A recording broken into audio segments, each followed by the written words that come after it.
Can you really buy a house with just $15,000 saved? The short answer is yes, but the full story is a lot more complicated. I'm Robert Weinberg, and I help first-time buyers navigate the mortgage process with real-world advice that you won't hear from salespeople. Today, let's break down exactly how $15,000 could get you into a home and the pitfalls to avoid. You're gonna need money for closing costs, and depending where you live in the country and the price of the home you're buying, this could range anywhere between $10,000 and $15,000. That's gonna go to closing costs and prepaid items like lender fees, attorney charges, property taxes, homeowners insurance or flood insurance premiums, recording fees, and more. And if you only have $15,000 available, that's gonna leave very little, if anything, for the actual down payment on the home unless you get assistance. So in this example here, we're gonna talk about using an FHA loan, a loan through the Federal Housing Administration, that will allow you to get a 3.5% down payment assistance to cover the 3.5% down minimum. Now on a $350,000 home, that's gonna be a down payment of $12,250. Down payment assistance can cover this again, so your $15,000 really only needs to stretch for the prepaids and the closing cost items. That's exactly how you can actually buy a property with as little as $15,000. But the risk here is big. The risk is that you're using all of your money to buy the home, and you're not gonna have any money left over in your savings for emergencies or what we call reserves. Buying with only $15,000 leaves you with no safety net when an emergency comes up. For example, what if you move in and a few months later the furnace breaks? Or God forbid, what if you lose income or lose your job? Then you're gonna be completely stuck. So we always recommend, and most financial advisors agree, that you should have a minimum of 3 to 6 months of your monthly expenses in a savings account, in a liquid account that you can access, so that when one of these issues comes up, you've got that safety net back. The safer scenario than using all your money towards closing costs is to save up a little more, maybe closer to $20,000, and that would give you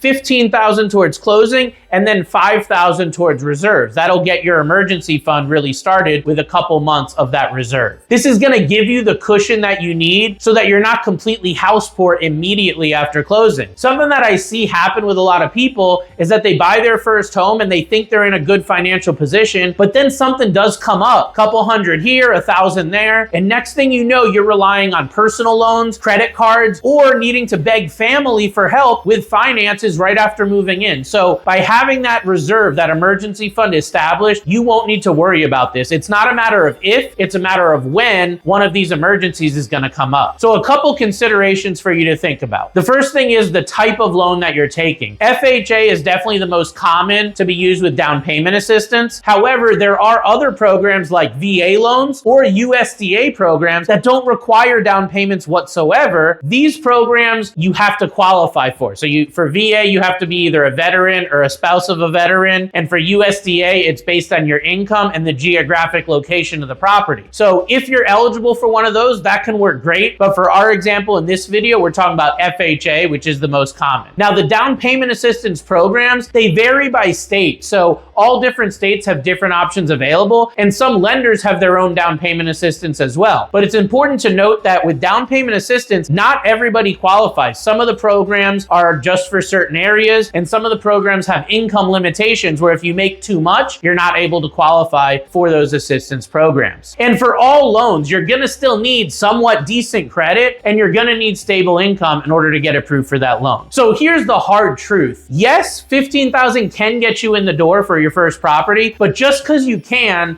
doesn't mean you should. And when it comes to home buying and finances in general, you really want to think long term. Affordability is not just about your mortgage payment right away and the price that you buy the home at, but are you going to be able to afford that 2, 5, 10 years down the line when possibly the taxes might go up, the insurance might change? So can you buy a house with $15,000? Yes, if you use the right programs and assistance, but it is very risky to do this without any sort of financial reserves or safety net. If you're considering this, talk to a professional before you make a financial move. Just a few extra months of savings could protect your biggest investment, which is your home. And if you're curious what a more comfortable scenario looks like, check out my other video on buying a home with $40,000 saved. It shows you how much safer and smoother the process can be.